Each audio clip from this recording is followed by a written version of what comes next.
안녕하십니까. 이번 전월 발표를 맡은 석박사 통합과정 유다영입니다.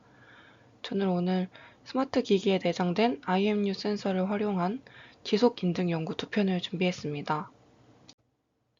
첫 번째 논문은 IEEE 인터넷 오브 띵스 저널에 2024년 게재된 논문으로 임팩트 팩터는 8.2이며 아래 컴퓨터 사이언스 인포메이션 시스템스를 포함한 세 분야에서 Q1에 해당합니다. 이번 연구는 SNN 모델을 활용하여 스마트폰 센서 기반 연속 인증하는 모델을 제안한 연구입니다. 이 첫 번째 연구와 두 번째 연구 모두 동일한 연구팀에서 진행되었는데 최신 연구 먼저 소개해드리겠습니다. 스마트폰, 스마트워치, 태블릿과 같은 모바일 기기들이 널리 개발되고 대중화되면서 이러한 기기들이 개인의 사진과 문서, 모바일 결제 등 개인적인 작업들을 처리하게 되었습니다. 이와 더불어 자연스럽게 개인정보에 대한 무단 접근을 방지할 수 있는 사용자 인증에 대한 수요가 증가하고 있습니다.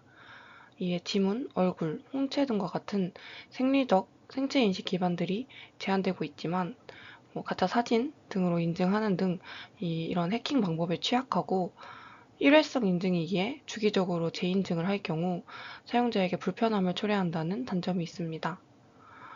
따라서 최근에는 센서 기반의 연속 인증이 제한되고 있습니다. 이런 방법은 사용자의 명시적 인증 절차 없이 사용자 신원을 지속적으로 인증할 수 있는 방법으로 최근에는 모바일 기기에 내장된 센서인 이 IMU와 키스트로크 기반으로 사용자의 행동 패턴을 파악하는 연구들이 진행되고 있습니다.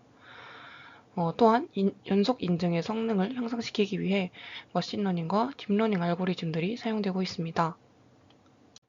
이러한 인공지능 알고리즘 중 ANN은 생체인식을 포함한 다양한 응용 분야에서 사용되지만 데이터 양이 증가하고 불규칙적인 특징들로 인해 딥러닝 모델의 필요성이 커졌다고 합니다. 다만 이 딥 네트워크들은 메모리 차지가 크기에 모바일 기기나 연속 인증 시나리오에는 어려움이 있다고 합니다. 최근에는 에너지 효율적인 신경 아키텍처인 SNN을 활용하는 연구가 늘고 있습니다. 이러한 SNN에도 한계가 있는데 SNN 뉴런은 불연속적인 스파이크를 발생시키기에 훈련이 어렵고 일반적인 역전파 학습도 제대로 작동하지 않는다고 합니다. 이런 문제를 해결하고자 시간 기반 백프로파게이션이나 스파이크 타이밍 기반 비지도 방법, ANN을 SNN으로 변환하는 방법 등이 적용되고 있는데 그중 이미 훈련된 ANN을 SNN으로 직접 변환하는 방법이 서로게이트 그레디언트를 사용하는 방법 대비 GPU 연산량이 훨씬 적어서 가장 선호된다고 합니다. 본 연구에서는 스마트폰 센서로 수집한 생체 행동 패턴을 활용하여 스파이킹 신경망을 사용하는 이 새로운 센서 기반 연속 인증 시스템 SNN-OS를 제안합니다. 등록 단계에서는 정교화된 IMU 센서 데이터에 포지셔널 인코딩을 적용하고 ANN, SNN 모델을 훈련시켰습니다. 인증 단계에서는 훈련된 모델이 시간 특징을 추출하고 사용자를 인증하는 순서로 진행되었습니다. 연구의 전체적 오버뷰는 다음과 같습니다. 이 4개의 모듈로 구성이 되는데 첫 번째로 데이터 수집 및 전처리, 그리고 피처 익스트랙션, 클래시파이어, 어센티케이션 순서입니다. 일반적인 인증처럼 여기 등록 후에 인증을 하게 되는데 먼저 등록은 모바일 기기에 내장된 가속도, 각속도, 마그네토미터, 시계열 데이터를 수집하고 정교화합니다. 피처 익스트랙션에서 시간축을 기준으로 슬라이싱 되고 포지셔널 인코딩, 그리고 ANN을 학습 후 ANN에서 SNN으로 매핑을 거쳐서 시간 피처를 추출합니다. 정상 사용자 데이터에서 특징이 추출되면 사용자 인증을 위해 단일 클래스의 KNN 분류기로 학습을 합니다. 인증 단계에서는 사용자가 모바일 기기를 사용하게 되면 SNN OS 시스템은 내장된 이 센서를 기반으로 시계열 데이터를 수신하고 이 등록 단계와 동일하게 전처리합니다. 이후 학습된 ANN, SNN 모델을 활용하여 시간 피처를 추출하고 KNN을 사용하여서 사용자를 분류합니다. 마지막으로 정상 사용자인지 임포스터인지 판별하게 됩니다. 데이터 수집 및 전처리 파트에 대해 자세히 설명드리겠습니다. 앞서 말씀드린 것과 같이 데이터는 모바일 기기에 내장된 가속도, 각속도, 마그네토미터를 사용해서 시계열 데이터를 수집했으며 모든 센서가 여기 X, Y, Z축을 포함하여 총 9축의 데이터가 포함되었습니다.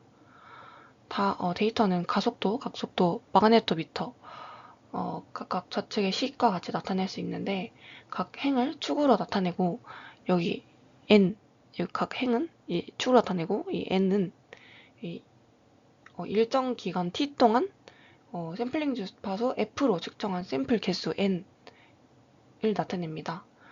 여기 보시면 여기 s가 있는데 s의 가속도의 a나 아니면 각속도의 g, 마그네토미터의 m이 들어갈 수 있습니다.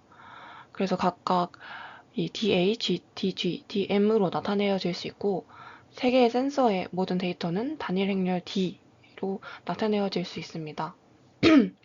정교화는 일반적으로 사용되는 0에서 1 사이의 값을 갖는 민맥스 정교화가 각 축마다 적용되었습니다. 그래서 최종적으로 데이터는 다음과 같은 수식으로 표현되었습니다. 정교한 데이터에 대해 이 타임 슬라이싱과 포지셔널 인코딩을 진행합니다. 각각 시간축 기준으로 윈도우 분할이랑 이 시간 순서를 부여한다고 생각해 주시면 되는데 먼저 여기 타임 슬라이싱은 전체 기간 t를 m개의 슬라이스로 쪼개어서 각 슬라이스는 n개의 시간 스탬프를 가집니다. 이후 시간 슬라이스에서 데이터의 순서나 위치 정보를 보존하기 위해서 입력 데이터에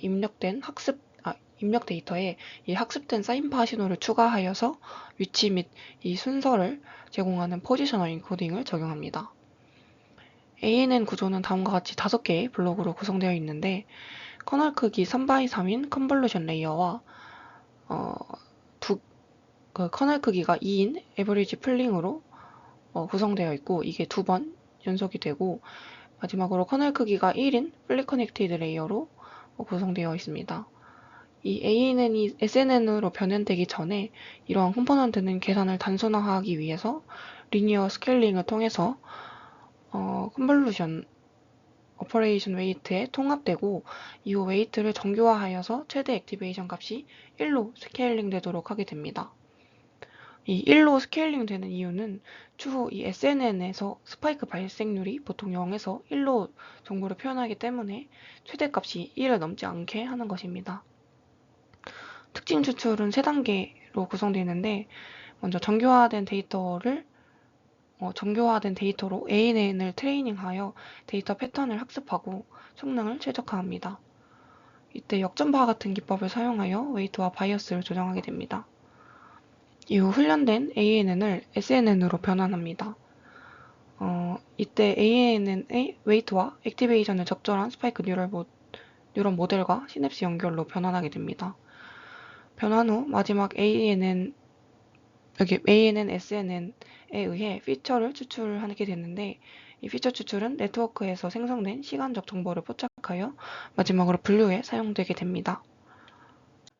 다음으로 렐루 액티베이션 펑션을 사용하게 되는데 이 렐루 액티베이션 펑션은 다들 잘 아시듯이 입력이 양수면 그 값을 사용하고 음수면 0을 출력하게 되는데 이를 활용하여 대표적인 SNN 모델인 이 IF Integrated Fire 뉴런 모델에 매핑하였습니다. 즉 렐루 함수의 출력을 이 IF 뉴런 모델의 입력 전류에 매핑하게 되는 건데 각 이산 시간 단계에 대해서 렐루 뉴런의 출력값을 해당 IF 뉴런 입력 전류로 변환하게 되는 겁니다. 출력값의 가중치 개수를 곱하고 IF 뉴런의 막전위에 더하게 되는데 여기 똑같은 식이 있는데 이 식을 보시면 VMT는 시간 단계 T에서의 막전위, 그리고 이 WI는 가중치 개수, 이 XI는 입력 신호, 그리고 FT는 렐루 함수의 출력값입니다. 이 IF 뉴런의 막전위가 특정 임각값을 초과하면 펄스 신호가 생성되어서 그 시간 단계에서의 IF 뉴런이 활성화되게 됩니다. 이런 IF 뉴런들의 그룹의 펄스 출력이 이산적인 액티베이션 이벤트의 시계열로 해석될 수 있게 됩니다. SNN 모델은 뉴런의 실시간 스파이킹을 시뮬레이션 하도록 설계되었습니다. 따라서 출력을 계산하는 데 사용되는 총 시간은 입력 데이터를 처리하는 데 사용되는 시간 윈도우 크기에 해당합니다. 즉, 이 우측에 그림과 같이 입력 데이터를 한 번에 한 단계씩 처리하며 앞에서 총 시간 t를 크기 n의 m개 시간으로 나눈다고 설명드렸는데, 즉 xnn의 입력 시간 윈도우는 그래서 n이 됩니다. 여기 n이 되고, 이렇게 구성된 SNN은 앞 슬라이드에서 설명드린 렐로 IF 매핑 변환 방법을 통해 ANN을 SNN으로 변환하게 됩니다. 분류기로는 원클래스 분류 가능한 KNN을 사용했습니다. 이 OC, 원클래스 OC KNN은 비지도 학습 알고리즘으로 훈련 중에 레이블 데이터가 불필요하기 때문에 훈련 데이터로는 임포스터가 없는 정상 데이터를 사용했습니다. 트레이닝 단계에서는 ANN, SNN 모델에서 추출한 피처 벡터를 입력으로 하여서 각 데이터 포인트 X에 대해서 K개의 최근접 이웃을 계산하게 되는데, 훈련 데이터셋의 대부분의 데이터 포인트가 정상 사용자라고 가정하면 정상 사용자 데이터 포인트와 K개의 가장 가까운 이웃 사이의 거리는 상대적으로 작게 됩니다. 즉 정상 데이터 포인트와는 낮은 스코어 값을 가지게 되며, 이 테스트 단계에서는 이를 기반으로 정상 그리고 임포스터를 구분하게 됩니다. 이 식을 보시면 이 디스턴스가 1부터 이 K개가 있는데 K번째 이웃 포인트까지의 거리를 평균하여서 계산하게 됩니다. 이렇게 등록을 마친 후에 인증 단계에서는 센서의 로우 데이터가 등록 단계와 전처리는 동일하게 적용이 되고, 훈련된 ANN, SNN 모델에 입력되어서 희소 표현을 생성하게 됩니다. 이는 원클래스 KNN 분류기의 입력으로 사용하게 되고, 마찬가지로 이렇게 스코어가 계산되게 됩니다. 이렇게 테스트 단계에서 즉 인증 단계에서 계산된 스코어 X바 이게 이제 인증 단계에서 된 거고, 이게 등록 단계에서 계산된 스코어인데, 이게 테스트 단계에서 계산된 스코어가 더 작으면 임포스터로 판별되는 거고, 더 크거나 같으면 정상 사용자로 판별되어서 인증에 통과하게 되는 시나리오입니다. 인증 모델은 논문 저자팀 데이터와 이 두 가지 오픈 데이터셋을 사용하여서 평가되었습니다. 저자팀 데이터로는 100명을 대상으로 이 데이터 수집 툴이 있는 안드로이드 폰을 사용하여 수집되었으며, 문서를 읽거나 텍스트를 작성하고 지도를 보는 것을 5분에서 15분 정도 8번씩 반복 수행하였습니다. 이 마그네토미터까지 포함한 구축 IMU 센서를 이 샘플링 레이트 100Hz로 측정하였으며, 앞에 100분의 피험자당 100분의 초기 데이터를 2초 윈도우로 분할하여서 사용하였습니다. 다음으로 UCI HAR 데이터셋은 30명의 피험자가 삼성 갤럭시 S2를 이 허리에 착용한 채로 걷거나 그리고 계단을 오르는 등 이 6가지 태스크를 하는 동안 측정되었습니다. 마그네토미터를 제외한 6축의 IMU 센서가 50Hz의 샘플링 레이트로 수집되었습니다. 마지막으로 WIS-DM 데이터셋은 51명의 피험자가 스마트폰과 스마트워치를 가지고 18개의 보행 관련된 행동이나 일상생활에서의 손활동, 식사 같은 활동을 할 때 데이터를 수집하였습니다. 다음은 결과입니다. 여기 좌측의 피겨 5는 각 데이터셋에서 랜덤으로 선택한 한 명의 사용자로 ANN, SNN 모델을 훈련했을 때의 손실 커브입니다. 여기 각각 색깔은 데이터셋 3개를 나타내고, 모든 커브가 여기 작은 값으로 수렴하는 것을 통해 ANN, SNN 모델의 일반화 가능성을 보여줍니다. 여기 피겨 6는 각 데이터셋으로 SNN 출력인 희소 표현을 PCA로 표현한 결과입니다. 여기서 이 빨간색 점들은 임포스터를 나타내고, 이 파란색 점들은 정당한 사용자를 나타냅니다. 이 파란색의 정당한 사용자가 잘 모여있는 것을 알 수 있고, 빨간색의 임포스터 값은 사실 피험자 한 명을 제외한 나머지 피험자들의 값이기 때문에 밀집되어 있지 않고 분산되어 있는 것을 알 수 있습니다. 이 마찬가지로 3개의 데이터셋에서 모두 그러한 양상을 띠는 것을 알 수 있고, 테이블 2와 테이블 3은 각각 ANN과 SNN으로 각각 인증을 한 결과입니다. ANN은 새 데이터셋에서 정확도와 EER 측면에서 SNN보다 약간 더 나은 성능을 보이지만 유의미한 차이는 없었습니다. 즉, 이 SNN이 모바일 기기에서 연속 인증을 위한 전력 감소를 달성하면서도 ANN과 비슷한 성능을 제공할 수 있음을 나타냅니다. 다음은 원클래스 KN 분류기의 성능을 평가하고자 원클래스 SVM, 랜덤 포레스트와 같이 대표적인 분류기를 사용하여 비교했습니다. 테이블 결과처럼 OCKN은 각 데이터셋 모두에서 OCKNN을 사용했을 때 가장 우수한 성능이 노출된 것을 알 수 있습니다. 또한 타 소타 모델들과 비교했을 때도 제한한 SNN-OS가 모든 데이터셋에서 가장 우수한 성능을 보였습니다. 본 연구는 스마트폰 센서에서 수집된 생체인식 행동 패턴을 활용하여 스파이킹 신경망 기반 연속 인증 시스템인 SNN-OS를 제안했습니다. 시간적 특징 추출을 위해 ANN, SNN 네트워크를 설계하고 사용자 분류를 위해 OCKNN을 활용했습니다. 일반적으로 모델을 제안하는 연구들은 시계열 신호에서 특정 모델을 적용하는 정도인데, 본 연구는 ANN을 SNN으로 변환하는 방법을 제안한 점이 신선했습니다. ANN과 SNN은 둘 다 일반적으로 많이 사용되는 모델들임에도 불구하고 이러한 변환 과정을 소식화하고 적용했던 점이 큐한 논문이 될 수 있었던 이유인 것 같고, 연구 결과에서도 모바일 기기를 겨냥하여 모델을 간소화한 점, 여러 태스크를 구분짓지 않고 트레이닝 태스크 했음에도 높은 성능이 도출된 점 등 성능 측면에서도 우수한 결과가 도출됐다고 생각됩니다. 아쉬운 점은 주제가 컨티뉴어스 어센티케이션이므로 윈도우를 지나며 연속적으로 인증되는 시나리오 결과가 있었다거나 모델이 가볍다는 것을 보여주기 위해 계산량 혹은 시간 등을 함께 제시했다면 더 좋았을 것 같습니다. 두 번째 연구는 IEEE 인터넷 컴퓨팅에 2020년 게재된 논문으로 임팩트 벡터는 3.7이며 컴퓨터 사이언스 소프트웨어 엔지니어링 분야에서 Q1에 해당합니다. 본 연구는 가속도, 자이로스코프, 마그네토미터 3개의 IMU 센서를 활용하여 특징 추출 모듈에 통합하기 위해 이 직렬 융합 방법과 병렬 융합 방법의 두 가지 방법을 최초로 적용하고 비교한 연구입니다. 무선 통신 기술이 발전하며 모바일 기기, 특히 스마트폰은 점점 더 인기를 얻고 일상생활에서 중요한 역할을 하고 있습니다.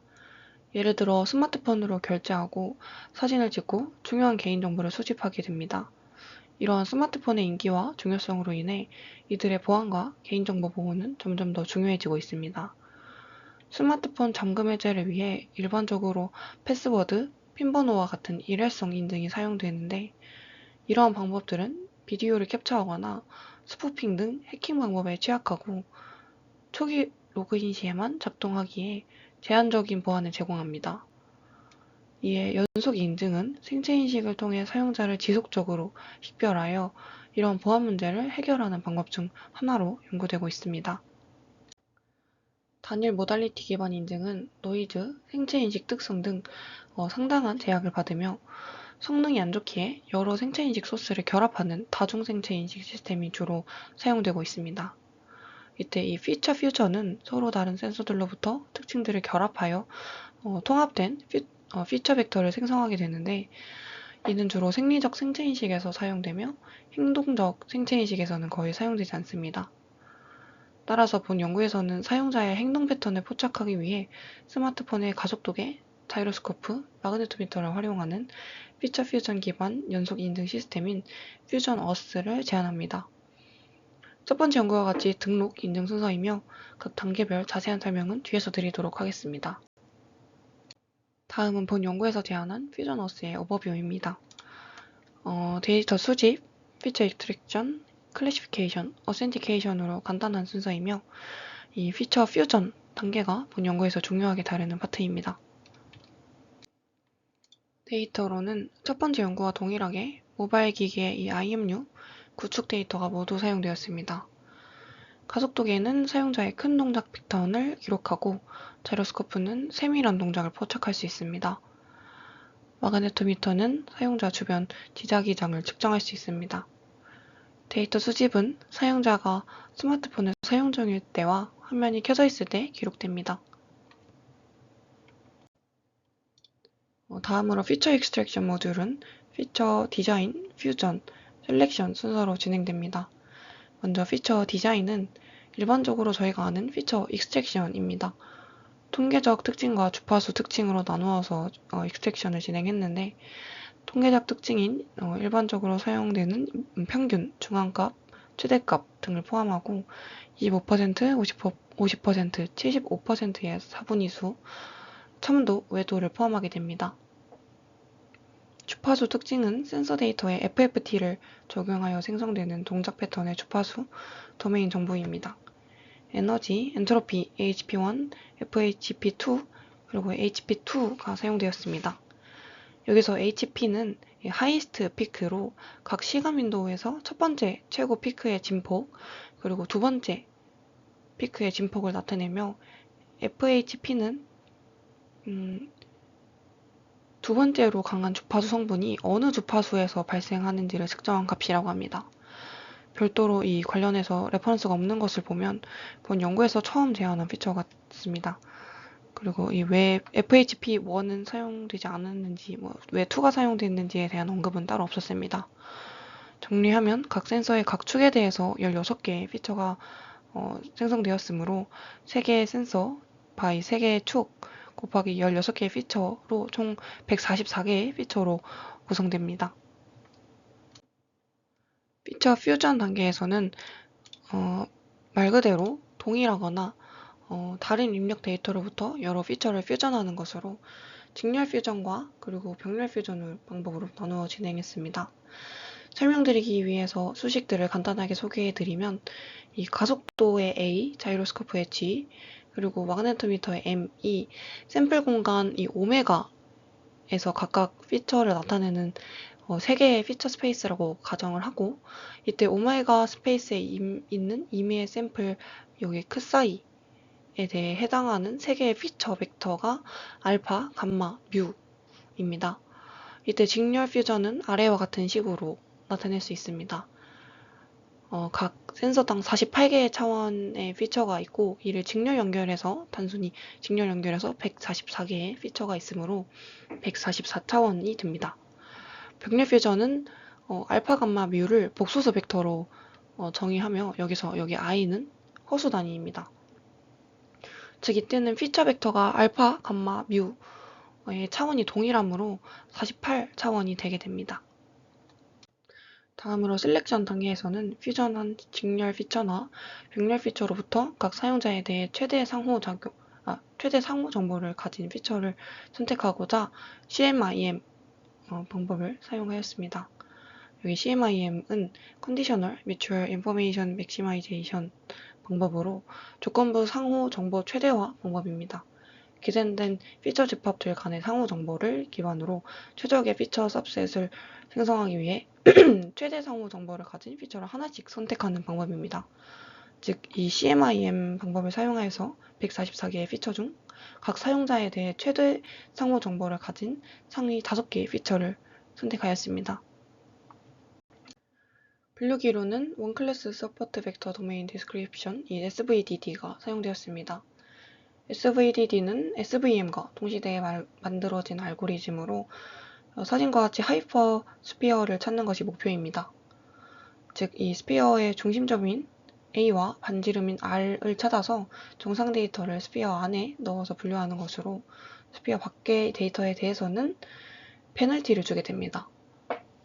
인증 방식으로는 첫 번째 연구와 마찬가지로 사용자와 그 외의 임포스터를 구분하는 이 이진 분류 인증 방법입니다. 그래서 인증 시나리오를 정리하면 직렬 혹은 병렬 피처를 입력으로 SVDD 분류기를 그러니까 등록하게 됩니다. 인증은 현재 사용자를 사용자 혹은 이 임포스터로 구분하게 되는데, 만약에 임포스터라면 로그인을 재요구하게 되고, 만약 사용자라면 계속 인증하는 지속 인증을 하게 됩니다. 데이터셋은 100명을 대상으로 10개의 갤럭시 스마트폰에 내장된 IMU 센서로 수집하였습니다. 문서를 읽거나 텍스트를 작성하거나 내비게이션을 하는 이 세 가지 시나리오 중에 하나를 랜덤으로 수행했으며 각 태스크를 8번씩 반복해서 총 24개의 세션 데이터를 수집했습니다. 그중 퓨전 어스를 평가하기 위해서 50명의 사용자만의 데이터로 사용했다고 합니다. 사용자와 그 외 임포스터를 구분하는 인증이기에 사용자 한 명을 이 유저로 나머지를 임포스터로 분류하였습니다. 여기서 50%를 트레이닝으로 나머지를 테스트로 사용했습니다. 이거를 각각 사용자별로 10번 반복했습니다. 다음은 결과입니다. 가장 좌측은 타임 윈도우 사이즈를 늘리면서 성능을 비교한 결과입니다. 윈도우 사이즈를 1초에서 15초까지 비교했으며 여기 파란색이 직렬, 빨간색이 병렬 퓨전 결과입니다. 직렬 퓨전이랑 병렬 퓨전 모두 윈도우 크기의 증가와 함께 이 BER, 밸런스드 에러 레이트이 감소하는 것을 알 수 있습니다. BER은 말 그대로 에러 레이트이기 때문에 낮을수록 우수한 지표입니다. 특히 이 9초까지 빠르게 감소하고 거의 유지되기에 뒷 결과는 윈도우 크기를 9로 설정했다고 합니다. 다음으로 피겨 3은 사용자 인원에 대한 성능입니다. 사용자 인원을 5명에서 50명까지 늘리면서 비교했으며 직렬, 병렬 퓨전과 퓨전을 하지 않은 이 초록색에 대해서 비교한 결과입니다. 보시는 것처럼 사용자 수가 증가할 때 BER이 점진적으로 감소하고 초록색의 논 퓨전 대비 퓨전 했을 때 BER이 더 낮은 것을 알 수 있습니다. 파란색의 직렬 퓨전은 25명, 여기 45명일 때 가장 낮은 것을 알 수 있고 병렬 퓨전은 25명일 때 가장 낮은 1.49% 값을 도출했습니다. 직렬 퓨전일 때는 이 45명일 때 1.47%로 가장 낮았다고 합니다. 마지막으로 이 50명의 사용자 각각에 대한 성능을 나타내었습니다. 모든 사용자에게서 논퓨전, 이 초록색 대비해서 퓨전 했을 때 성능이 우수했으며 직렬과 병렬 퓨전 성능을 비교하기 위해서 이 BER 외에도 FAR이랑 FRR을 비교했습니다. 비교 결과 FRR은 병렬 퓨전이 그리고 FAR은 이 직렬 퓨전이 우수한 결과를 도출했습니다. 즉 병렬 퓨전은 진짜 사용자를 거의 맞게 인증하고 직렬 퓨전은 임포스터를 거의 승인하지 않는 것을 알 수 있습니다. 본 연구는 IMU 센서를 활용하여 사용자 행동 패턴을 파악하는 연속 인증 시스템인 퓨전 어스를 제안했습니다. 퓨전 어스는 특히 통계 피처랑 프리퀀시 피처를 결합하기 위해 직렬 퓨전과 병렬 퓨전 방법을 처음으로 제안하여 인증 성능을 도출했습니다. 제가 요즘 EMG 대비 IMU 성능이 낮아서 이 성능을 올려보고자 IMU 관련 연구들을 많이 보고 있는데 이렇게 신호 자체를 어떻게 퓨전하는지에 따라서도 큰 성능 차이를 보이는 것이 흥미로워서 저널 미팅 논문으로 가져오게 되었습니다.